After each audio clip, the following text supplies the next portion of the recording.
जय हिंद, नमस्कार, स्वागत है एक बार पुनः आप सभी का। मैं ज्ञान प्रकाश त्रिपाठी आपका हार्दिक स्वागत, वंदन एवं अभिनंदन करता हूं आपके अपने प्लेटफार्म योगेंद्रा टाइम्स पर। आज हम चर्चा करेंगे लिपियों से संदर्भित कुछ विशेष विषयों पर।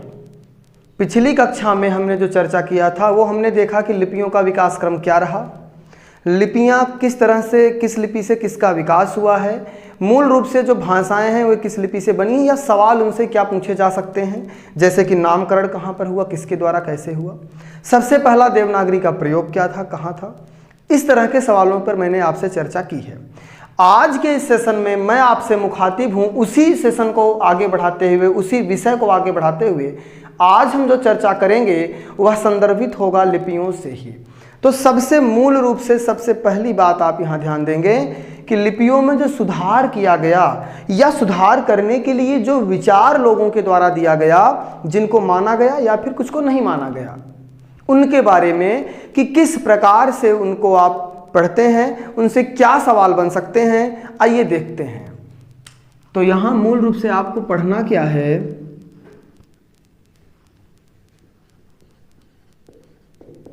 देवनागरी लिपि सुधार समितियां। एक विषय तो आपका ये है ही, लेकिन कुछ लोगों ने, जो समितियों के अलावा जो कुछ व्यक्तिगत लोग हुए, जैसे काका कालेकर हो गए या फिर अन्य लोग जिन्होंने इसके संदर्भ में तथ्य दिए, जिन्होंने इसके बारे में बात की, जिन्होंने सुझाव दिए, उनके बारे में भी बात करेंगे। सबसे पहली बात अगर मैं आपसे करूं तो सबसे पहली बात आप यहां देखेंगे 1904 ईस्वी में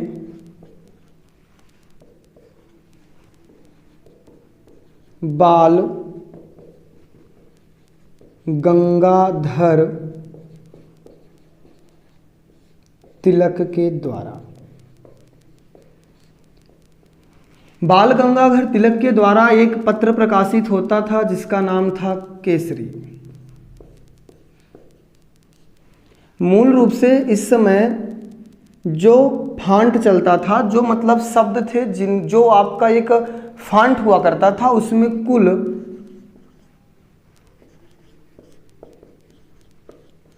1926 शब्द थे।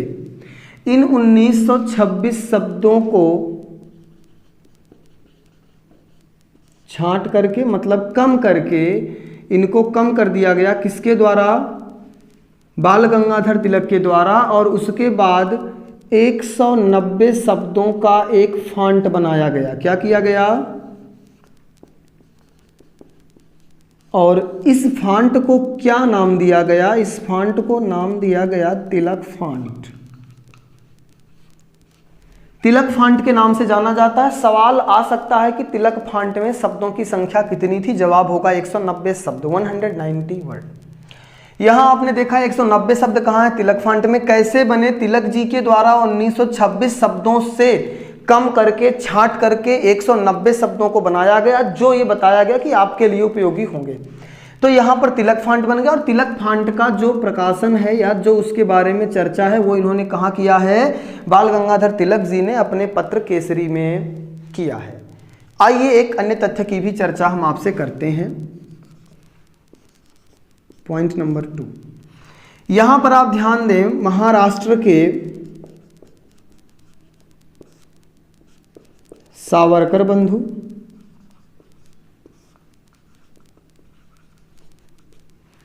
ठीक है, महाराष्ट्र के सावरकर बंधु तथा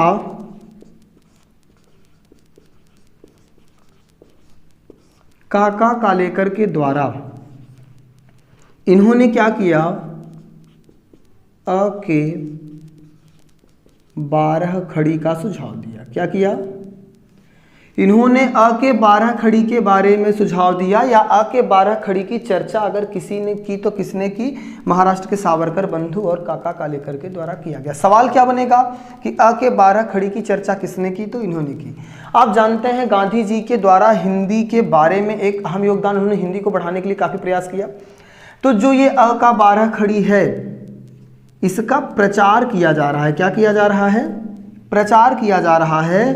किसके द्वारा किया जा रहा है? तो हरिजन सेवक पत्र के द्वारा। किसके द्वारा? हरिजन सेवक क्या है? एक पत्र है। किसके द्वारा ये संपादित है? तो महात्मा गांधी के द्वारा। किसके द्वारा? महात्मा गांधी के द्वारा संपादित पत्र हरिजन सेवक के द्वारा इसमें प्रचार किया गया। किसका? तो अ के 12 खड़ी का। मतलब अ के 12 खड़ी का सुझाव इन लोगों के द्वारा दिया गया, सावरकर बंधु, काका कालेकर के द्वारा। परंतु अगर प्रचार की बात करें तो हरिजन सेवक पत्र के द्वारा, महात्मा गांधी के द्वारा इसका प्रचार किया जा रहा है। आपने यहाँ पर पॉइंट्स को देख लिया होगा कि 1904 में गंगाधर तिलक के द्वारा, बाल गंगाधर तिलक के द्वारा केसरी पत्र में तिलक फांट को दिया जा रहा है, जिसमें 190 शब्द हैं। उसके बाद आपने देखा कि अ के 12 खड़ी का सुझाव महाराष्ट्र के सावरकर बंधु और काका कालेकर के द्वारा प्रदान किया गया। आइए अगले मुद्दे पर चलते हैं।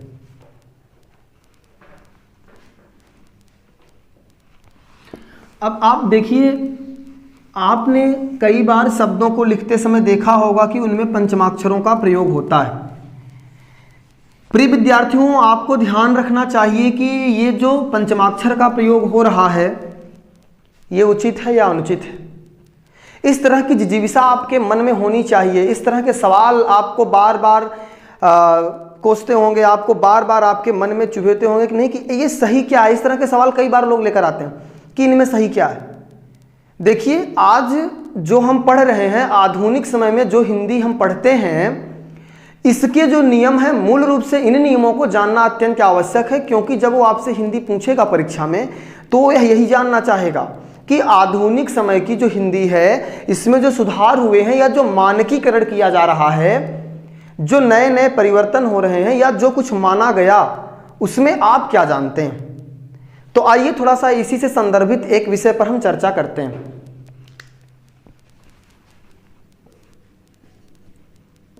आप जानते हैं पंचमाक्षर। पंचमाक्षर किसको कहा जाता है? आपने पढ़ा होगा काद्योमावसानाः स्पर्शाः क से म तक के सभी वर्ण स्पर्श होते हैं, और जो स्पर्श वर्ण होते हैं, इनके आखिर के वर्ण जो 5वें क्रम पर आते हैं, वे पंचमाक्षर हैं। जैसे पहला वर्ग आप पढ़ेंगे तो क वर्ग में आप क्या पढ़ेंगे? क ख ग घ अंग। च वर्ग जब आप पढ़ेंगे तो च छ ज झ इय। ट वर्ग आप पढ़ेंगे ट ठ ड ढ अण। त वर्ग आप पढ़ेंगे त थ द ध न। और प वर्ग में आप पढ़ेंगे प फ ब भ म। तो इस प्रकार से आप देखते हैं कि ये क्या है? पंचमाक्षर वर्ण है। ठीक है ना? इन वर्गों के ये 5वें वर्ण हैं, इसीलिए इनको क्या कहा जाता है? पंचमाक्षर। यहाँ मैंने लिख दिया है। ठीक, ये पंचमाक्षर वर्ण जो हैं, इनका प्रयोग शब्दों में किया जाता रहा और इनके प्रयोगों को परिवर्तित करके वर्तमान में, अब देखिए सवाल क्या है, यहाँ पर ये पंचमाक्षर हैं, इनके स्थान पर किसका प्रयोग किया गया? अनुस्वार का। अनुस्वार मतलब आप जानते हैं अंक का नाम अनुस्वार है और इसका चिन्ह क्या होता है? ये के स्थान पर। किसके स्थान पर? पंचमाक्षर के स्थान पर। पंचमाक्षर के स्थान पर अनुस्वार का प्रयोग किया जाता है, मतलब इस बिंदी का। एक बात मैं बहुत स्पष्ट कर देना चाहूँगा कि जरूरी नहीं है कि पूरे हिंदी भाषा साहित्य में जितने भी शब्द बोले जाते हैं सब में पंचमाक्षर का प्रयोग हो ही। जैसे एक शब्द आप देखिए, उदाहरण के लिए आप थोड़ा सा इसमें आप देखेंगे व्यंजन संधि होगी वाक धन में, तो बन क्या जाता है? वांग्मय। वांग्मय को अगर आप ऐसे कर दें वाममय, तो वास्तव में आप देखते हैं कि जो उच्चारण यहाँ पर हो रहा है, वो उच्चारण की ध्वनि यहाँ आपको नहीं मिल पा रही है। इसी तरह से इसके साथ आप कोई और वर्ण भी जोड़ेंगे तो आपको उच्चारण नहीं शुद्ध मिलेगा। इसलिए आप ध्यान रखें, कुछ ऐसे भी शब्द हैं जिनको पंचमाक्षर के साथ लिखना ही सर्वोचित माना जाता है, परंतु ये जो पंचमाक्षर हैं इनको अनुस्वार में लिखा जाना चाहिए। मतलब क्या है? मतलब आप शब्द को थोड़ा सा देखें, जैसे गंगा, इसको आज आप कैसे लिखते हैं? ऐसे। इंटरमीडिएट में आपने एक किताब पढ़ी होगी काव्यांजलि, इसको आप देख लीजिएगा, काव्यांजलि। काव्यांजलि यहाँ पर आप देखते हैं काव्यांजलि में आपने यहाँ पर इया देखा हुआ है, ये लगा है क्या, इया। एक मिनट रुकिए, हम फिर से लिख दें इसको, थोड़ा स्पष्ट कम है। इसको आप क्या कहते हैं, देखिए काव्यांजलि। यहाँ पर देखिए इया और ज, यहाँ पर देखिए अंग और ग, लेकिन अब इसको आप ऐसे लिख दें तो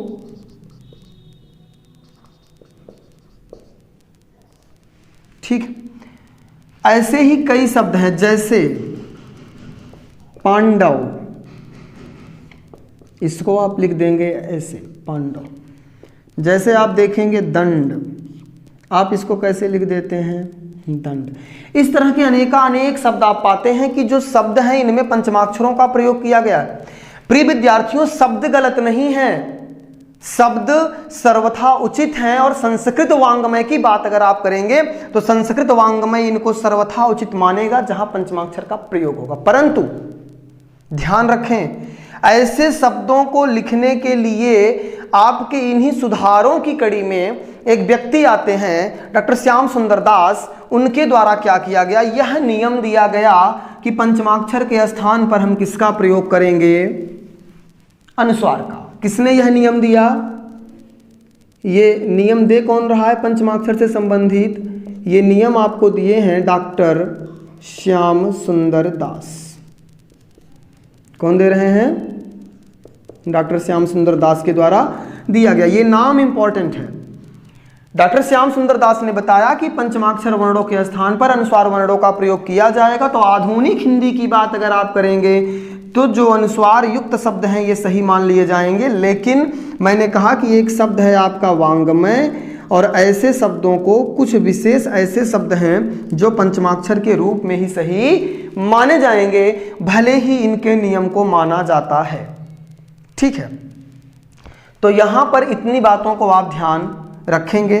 दूसरी बात, आपके जहन में एक सवाल आना चाहिए कि यद्यपि प्राचीन समय में इस तरह के शब्दों का प्रयोग होता था, या आज हम संस्कृत वांग्मय में इस तरह के शब्दों का प्रयोग करते हैं, तो ऐसी स्थिति में पंचमाक्षर का नियम वहां क्या प्रयोग होता है, कैसे होता है, आप इस चीज को भी समझ लें। जब आप पंचमाक्षर वर्णों का प्रयोग करते हैं, यहां मैंने आपको बताया कि गंगा, थोड़ा सा मैं इसको मिटा रहा हूं, एक बार आप देख लीजिए, एक बार इसको आप नोट डाउन कर लें। अब मैं इसको मिटा करके इस पर चर्चा करूंगा कि पंचमाक्षरों का प्रयोग किस नियम के तहत कैसे किया जाना चाहिए। आइए देखते हैं। ये तो आधुनिक हिंदी की बात मैंने आपको बता ही दी है, लेकिन थोड़ा सा और इसको आप समझें। देखिए, जैसे आपने यहां पर लिखा था एक शब्द गंगा, इसको आपने लिखा ऐसे, ठीक है। इसको कहीं कहीं ऐसे भी लिखा हुआ आप देख लिए होंगे, ऐसे ऐसे करके, ये मात्रा यहां भी लगा देते हैं ऐसे। तो इस तरह के शब्दों का मूल रूप से अप्रचलन नहीं है, लेकिन ऐसे शब्द आपको देखने को मिल सकते हैं। सदैव ध्यान रखिए कि ये जिस वर्ण के पहले लग रहा है, ध्यान दीजिए, ये ग है और ग किस वर्ग का है, तो क वर्ग में आता है क, ख, ग, घ और अंग। 5 वर्ण होते हैं, तो 5 वर्ण में ये ग किस वर्ग का है, क वर्ग का है। तो जिस वर्ग के वर्ण के पहले पंचमाक्षर वर्ण का प्रयोग आप करेंगे, मूल रूप से पंचमाक्षर वर्ण आपका उसी वर्ग का होना चाहिए। इस बात का ध्यान रखना आपके लिए नितांत आवश्यक है। तो यहां पर इसका प्रयोग हमने कर दिया अंगा का। जैसे अभी आप देखिए, आप ऐसे लिख देते हैं चंचल, और इसको आप ऐसे भी लिख सकते हैं चंचल। यहां पर आपने देखा कि इया का प्रयोग ही क्यों किया गया, क्योंकि च वर्ग है तो च वर्ग का पंचमाक्षर लगेगा। आपने देखा यहां पर एक शब्द बन गया दंड।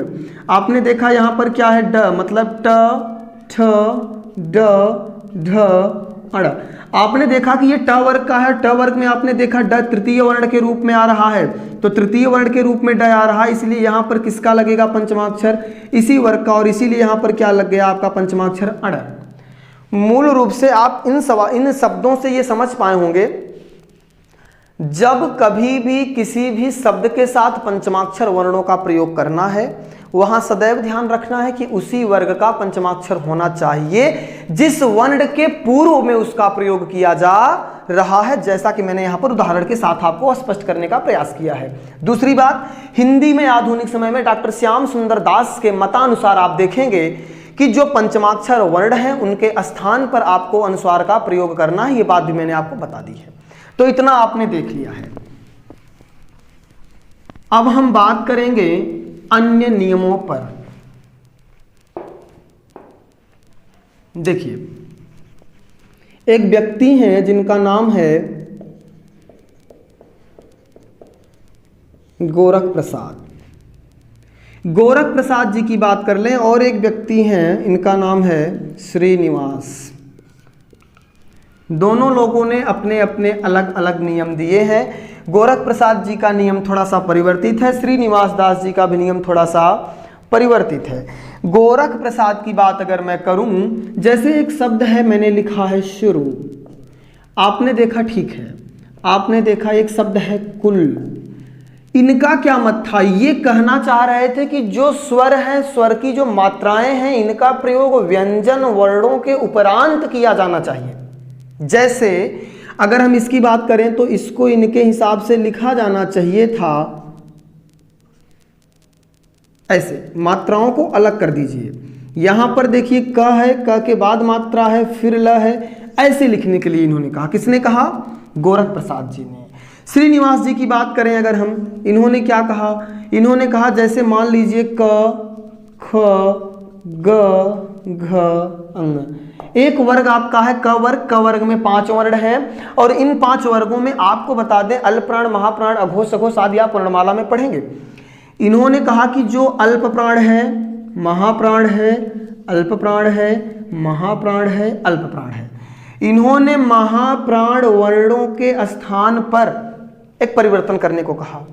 इन्होंने कहा कि जो वर्ण महाप्राण हैं, ऐसे वर्णों के स्थान पर उनके पूर्ववर्ती वर्ण को लिख करके उसके नीचे अवग्रह लगा करके या चिन्ह लगा करके उसको महाप्राण मान लिया जाए। जैसे ख के पहले क आता है तो ख के स्थान पर क लिख करके इसके नीचे अवग्रह लगा दिया जाए तो इसको ख मान लिया जाए।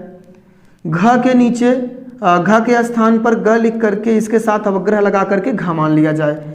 ये इसके तुल्य में, इसके स्थान पर। ऐसा सुझाव किसका था? ये सुझाव किसने दिया? श्रीनिवास जी ने दिया है। आइए अगले तथ्यों की चर्चा करें। ये व्यक्तिगत कुछ मत हैं जिन पर चर्चा करनी थी, ये सवाल आपसे पूछे जाते हैं। आइए अगले तथ्यों की चर्चा हम करते हैं कि समितियों के आधार पर सवाल कहाँ से बन जाते हैं, कि कौन सी समिति थी, किस आधार पर, किसने कब बनाया या किसने सुझाव दिया, आदि आदि। आइए देखते हैं। हिंदी साहित्य सम्मेलन 24वां उसके किसकी प्रेरणा से हो रहा है? तो वो मूल रूप से महात्मा गांधी जी की प्रेरणा से हुआ है। आइए इसके बारे में थोड़ा सा समझते हैं।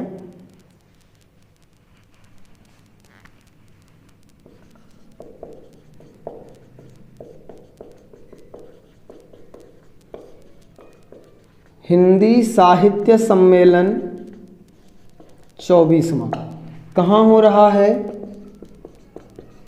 इंदौर में हो रहा है। एक फैक्ट इसका आप और याद रखें कि सभापति कौन है? सभापति हैं महात्मा गांधी जी, क्योंकि इन्हीं की प्रेरणा से ये संपन्न हो रहा है। 1935 ईस्वी, 1935 ईस्वी। इसमें हुआ क्या? देखिए, मैंने कहा हिंदी साहित्य सम्मेलन 24वां इंदौर में हो रहा है और इसके सभापति कौन है? महात्मा गांधी जी। इसमें हो रहा है नागरी लिपि सुधार समिति का गठन। क्या हुआ है? नागरी लिपि सुधार समिति का गठन हुआ। क्या हुआ? नागरी लिपि सुधार समिति का गठन हुआ। इसके संयोजक की बात अगर हम करें तो इसके संयोजक के रूप में यहाँ पर जो कार्य कर रहे हैं वो व्यक्ति कौन है? काका कालेकर। कौन है? काका कालेकर हैं। एक तथ्य यहाँ से आप और ध्यान रखेंगे, इनके कितने सुझावों की यहाँ पर बात की गई, कितने सुझावों को माना गया, तो आप ध्यान रखेंगे कि मूल रूप से इनके 14 सुझावों पर सहमति बन पाई और 14 सुझावों को माना गया। किसमें? इसमें। यह तथ्य आपको याद रखना है। आइए अब अगले तथ्य की तरफ हम बात करते हैं।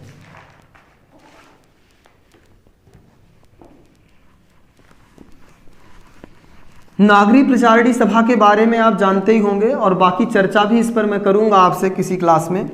तो यहां पर आप देखेंगे नागरी प्रचारणी सभा के द्वारा, किसके द्वारा? नागरी प्रचारणी सभा के द्वारा क्या किया जा रहा है?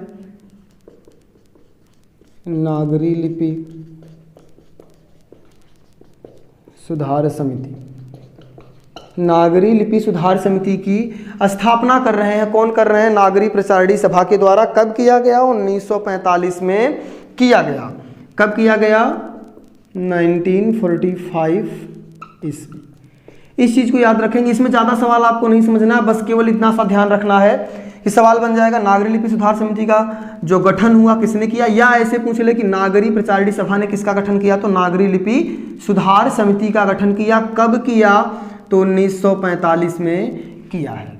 ठीक है, आइए एक और तथ्य की चर्चा हम करते हैं। अगले तथ्य के रूप में आप देखेंगे उत्तर प्रदेश सरकार के द्वारा, किसके द्वारा? उत्तर प्रदेश सरकार के द्वारा भी कुछ इस पक्ष में किया जा रहा है, क्योंकि उत्तर प्रदेश की परीक्षाओं में ये इंपॉर्टेंट हो जाएगा। आप ध्यान रखेंगे कि नागरी लिपि सुधार समिति का गठन हो रहा है और इसमें अध्यक्ष कौन है? नरेंद्र देव जी। उत्तर प्रदेश सरकार के द्वारा क्या किया जा रहा है? नागरी लिपि सुधार समिति का गठन किया जा रहा है। अध्यक्षता इसमें हम कह दें किसकी है, तो अध्यक्षता आप ध्यान रखेंगे नरेंद्र देव जी की है। किसकी है? आप यहां देखेंगे उत्तर प्रदेश सरकार के द्वारा नागरी लिपि के सुधार हेतु नागरी लिपि सुधार समिति का गठन किया गया। किसकी अध्यक्षता में किया गया? तो अध्यक्ष इसके कौन है? नरेंद्र देव जी हैं। कौन है इसके अध्यक्ष? नरेंद्र देव जी हैं। मूल रूप से बात करें समय की तो 31 जुलाई 1947। कब? 31 जुलाई 1947 में हुआ। एक तथ्य इसके बारे में आपको और ध्यान रखना है कि इसमें कितनी बैठकें होती हैं और ये कब रिपोर्ट प्रस्तुत करते हैं। तो इसमें आप ध्यान रखेंगे कि कुल 9 बैठक होती है।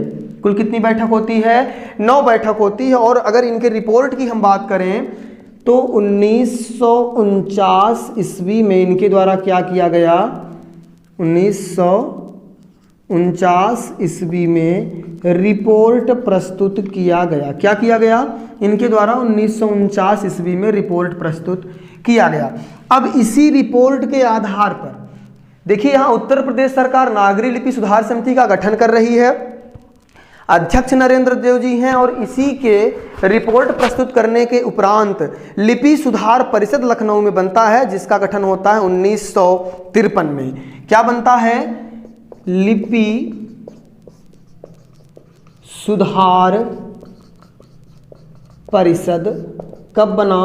1953 में। ठीक है, अब इसके अध्यक्ष की बात अगर हम करें तो इसके अध्यक्ष कौन हैं? इसके अध्यक्ष हैं राधा कृष्णन जी। कौन है? राधा कृष्णन जी। ठीक है, आपने यहां पर देखा कि लिपि सुधार परिषद का गठन जो हुआ है वो किसके अंतर्गत हुआ? नागरी लिपि सुधार समिति के अंतर्गत। अध्यक्ष इसके नरेंद्र देव हैं। कुल 9 बैठकें हुई। रिपोर्ट इनके द्वारा प्रस्तुत किया गया 1949 में और इसी रिपोर्ट को आधार मानते हुए लिपि सुधार परिषद 1953 ईस्वी में गठित हो रही उत्तर प्रदेश में, जिसकी अध्यक्षता राधा कृष्णन जी के द्वारा किया गया। आइए आगे चर्चा करते हैं। यहां पर आप देखेंगे सर्वपल्ली राधाकृष्णन की बात मैंने की। आपके मन में आ जाए राधाकृष्णन कौन, तो चलिए, तो यहां पर आपने देखा हमने इतनी बातों पर चर्चा कर ली, इतने तथ्यों पर। ये लगातार सवाल बनने वाले तथ्य हैं। आप इन तथ्यों को नजरअंदाज नहीं कर सकते। इन तथ्यों को आप दिमाग में रखेंगे क्योंकि सवाल कहीं से भी पूछा जा सकता है। आइए अगले तथ्य की बात करें। ध्यान रखेंगे, बार बार ये पूछा गया, आप जानते हैं लगातार पूछा जाने वाला सवाल है। 14 सितंबर 1949 ईस्वी को हिंदी को भारतीय संविधान में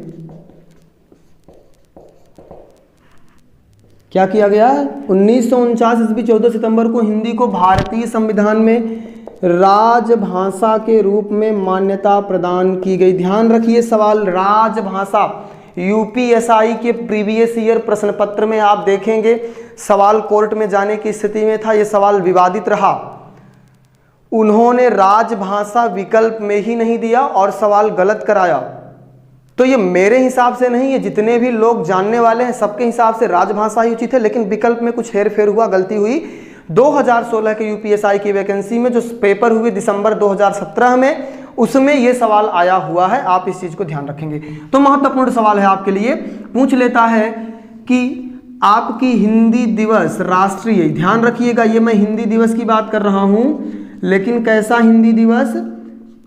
राष्ट्रीय हिंदी दिवस, अंतरराष्ट्रीय की बात नहीं किया हूं। और ऐसी स्थिति में जवाब क्या होगा? 14 सितंबर, ये ठीक है। क्यों? क्योंकि 14 सितंबर 1949 ईस्वी को हिंदी को भारतीय संविधान में राजभाषा के रूप में मान्यता प्रदान किया गया या शामिल किया गया, ठीक है, प्रदान किया गया।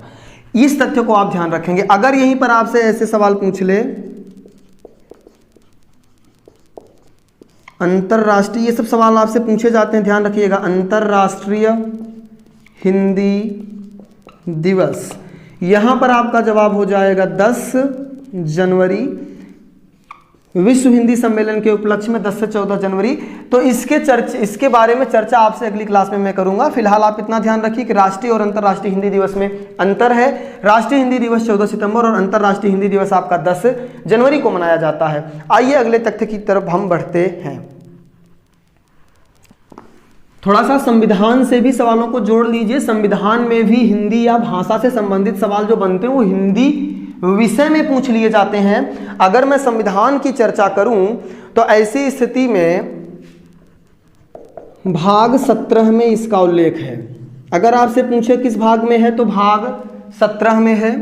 दूसरा सवाल अनुसूची, कि किस अनुसूची में इसका वर्णन है, तो जवाब होगा 8वीं अनुसूची में। पहले 14 मान्यता प्राप्त भाषाएं थी, वर्तमान समय में 22 क्या हैं? मान्यता प्राप्त भाषाएं। ये किसकी चर्चा हम कर रहे हैं? ये 22 मान्यता प्राप्त भाषाएं वर्तमान में है, शुरुआत में 14 थी लगभग। ये किसकी बात है? 8वीं अनुसूची की, जिसमें हिंदी शामिल है, अंग्रेजी नहीं है, भोजपुरी नहीं है। दोनों के बारे में सवाल पूछा गया है। और ये भी पूछ लेता कि अंग्रेजी किस राज्य की राजभाषा है, तो इस तरह के सवाल भी आपसे पूछते हैं। यहाँ पर आप ध्यान रखें 8वीं अनुसूची में आज वर्तमान में 22 मान्यता प्राप्त भाषाएं हैं, तो भाषाओं का जिक्र अनुसूची 8 में है, भाग 17 में है।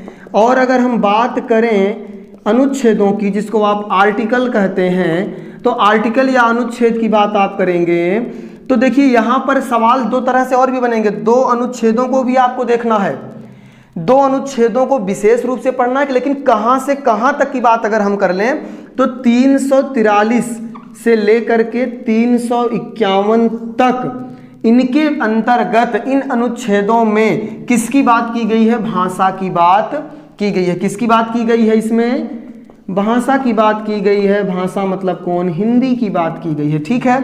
आइए अगला देखिए। अब हम अगले तथ्य की बात देखिए। मैं थोड़ा तीव्र गति से शायद पढ़ाने लगा हूं, इसको थोड़ा सा आप विचार करते चलिए, समझते चलिए, ज़्यादा गतिशील होने की आवश्यकता नहीं, धैर्य से पढ़िए। भाग 17 अनुसूची 8वीं, वर्तमान में 22 मान्यता प्राप्त भाषाएं हैं, जिसमें हिंदी शामिल है। किन अनुच्छेदों में वर्णन है? तो 343 से लेकर के 351 के अंतर्गत इनका वर्णन किया गया है। आइए अगले तथ्य को देखते हैं। अब हम जो 2 महत्वपूर्ण सवाल आपसे बार बार पूछे जाते हैं उन पर चर्चा कर लेते हैं। देखिए 343(1), अगर हम अनुच्छेद की बात करें तो 343 सबसेक्शन 1, 343 के 1 में वर्णन है किसका? यहाँ पर राजभाषा के रूप में कौन है? हिंदी। और यहीं पर लिखा गया है कि लिपि हमारी क्या होगी? देवनागरी। सवाल पूछता है कि हिंदी भाषा राजभाषा है या इसकी लिपि देवनागरी है। इसका संविधान में उल्लेख कहाँ मिलता है? तो संविधान में उल्लेख 343 अनुच्छेद 343(1) के अंतर्गत प्राप्त होता है। दूसरा पॉइंट समझिएगा। दूसरे पॉइंट की बात अगर हम करें तो एक सवाल आपसे पूछ लेता है हिंदी के प्रचार को लेकर के, तो 351 के अंतर्गत अनुच्छेद 351 में क्या बताया गया है? अनुच्छेद 351 में हिंदी के प्रचार प्रसार की बात की गई है। किसकी? हिंदी के प्रचार प्रसार की बात की गई है। किसमें की गई है? अनुच्छेद 351 में की गई है। इस तथ्य को आप ध्यान रखेंगे। आइए, एक चीज और आपने अनुसूची देख ही ली है, एक दो तथ्यों की चर्चा हम आपसे और करेंगे। आप जानते हैं आपके भारत के राष्ट्रपति के रूप में राजेंद्र प्रसाद जी नियुक्त हुए थे, तो थोड़ा सा इनसे जुड़ा हुआ एक सवाल आता है। 1955 में एक आयोग गठित होता है जिसका नाम होता है राजभाषा आयोग। 1955 किसके द्वारा गठित हुआ? ये अनुशंसा थी डॉक्टर राजेंद्र प्रसाद।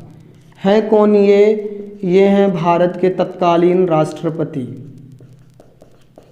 ठीक है, राष्ट्रपति डॉक्टर राजेंद्र प्रसाद के द्वारा एक राजभाषा आयोग का गठन किया जा रहा है, जो कि कब हो रहा है? 1955 में हो रहा है। कौन कर रहा है? डॉक्टर राजेंद्र प्रसाद के द्वारा किया गया। ठीक है, इसमें अध्यक्ष की बात करें तो अध्यक्ष कौन था इसका? इसके अध्यक्ष थे बीजी खेर। सदस्य की बात करें तो इसके सदस्यों की संख्या थी 21। आपने देखा 21 सदस्यों के साथ बीजी खेर जी अध्यक्षता कर रहे हैं और इन्हीं की सिफारिशों पर विचार करने के लिए संयुक्त संसदीय राजभाषा आयोग किसका गठन हो रहा है? संयुक्त संसदीय राजभाषा आयोग। संयुक्त संसदीय राजभाषा आयोग का गठन किसके आधार पर हुआ? इन्हीं की सिफारिशों के आधार पर। किसके? ये जो हुआ राजभाषा आयोग बना, इसी राजभाषा आयोग के सिफारिश पर क्या हुआ? संयुक्त संसदीय राजभाषा आयोग का गठन किया जा रहा है। और इसका गठन जो हुआ तो इसके अध्यक्ष भी होंगे। अध्यक्ष कौन है? गोविंद वल्लभ पंत। इसके अध्यक्ष कौन है?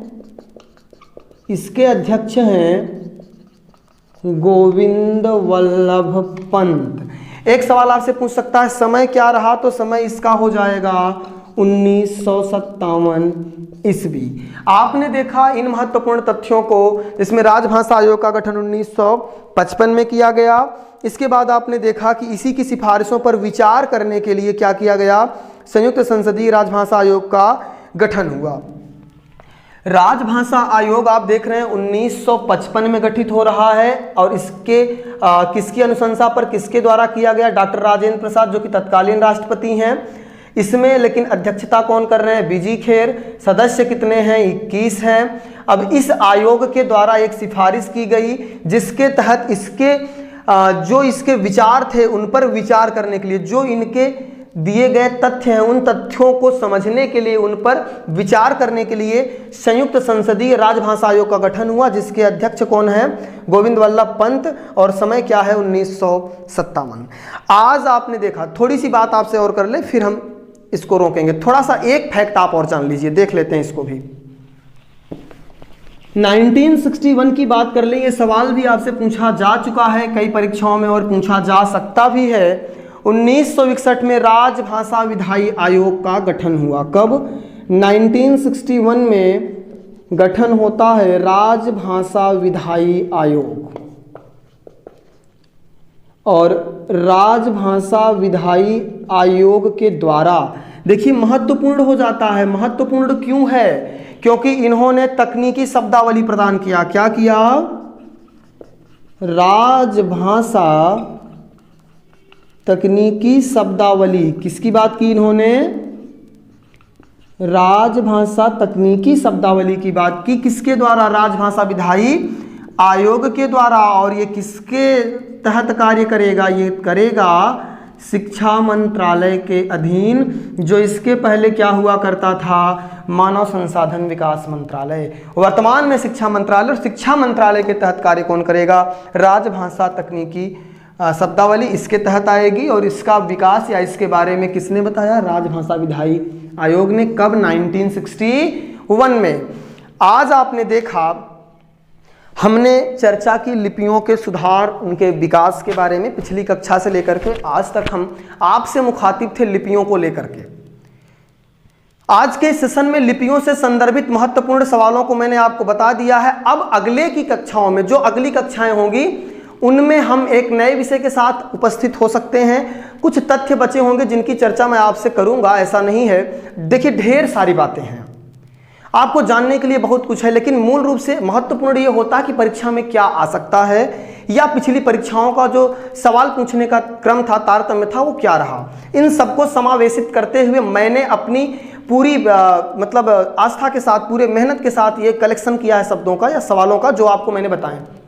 फिर भी अगर कुछ मुझे लगेगा तो मैं आपको बताता रहूँगा। हाँ, अगर आपको भी कुछ लगता है बंधु, तो आप सुझाव दीजिए, आपका स्वागत है। आप टिप्पणी करिए, आप कमेंट करिए और बताइए कि हाँ, हमें आवश्यकता है इन चीज़ों की, या फिर आप ऐसा सुधार करें, ऐसी कुछ चीज़ों को बताएं जो मेरे लिए और अनिवार्य हैं, ज़रूरी हैं। आप उन पर कमेंट करिए, बताइए, सूचित करते रहिए, अवगत कराते रहिए। और इसी के साथ आज के लिए इतना ही। आप सभी का आभार समय देने के लिए, हमें देखने के लिए धन्यवाद। आप सभी का धन्यवाद। जय हिंद।